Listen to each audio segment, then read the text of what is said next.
Every prayer is heard by God. The gospel for this Sunday is about the parable of the unjust judge who eventually gives justice to a widowed woman because of her persistence. He gives her a chance to be heard. The widow in this story is asking for justice, even vengeance.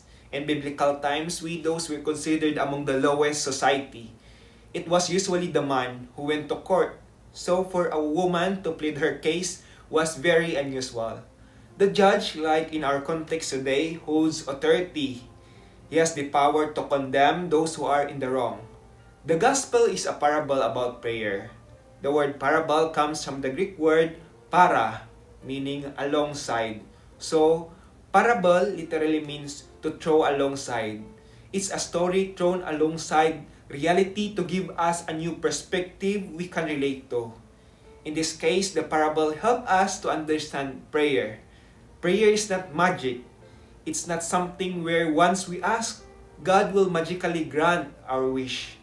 Prayer is also not transactional, like a vending machine where we put in a coin and expect a product in return.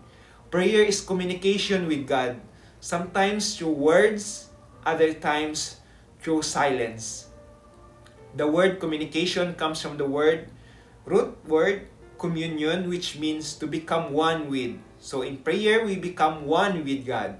Prayer can take many forms: thanksgiving, listening to God's voice, lamentation, or even wrestling with God in times of doubt and pain. Some may wonder why it feels like God doesn't answer their prayers. But God always hears our prayer. We may not always give us what we ask for, especially if it could harm us. Just like a loving parent would not give something dangerous to their child, even if the child desperately wants it. Sometimes God answers our prayers, but not in the way we expected. In the gospel, the unjust judge says, "Though I neither fear God nor respect people, yet because of this widow keeps bothering me, I will grant her justice so that she may not wear me out by continually coming." This gives us a powerful analogy. If even an unjust and self-centered judge responds to persistence, how much more our loving Father in heaven responds to our consistent and faithful prayers. This invites us to deepen our trust and patience in prayer. It reminds us that God truly answers our persevering prayer according to His will and perfect timing.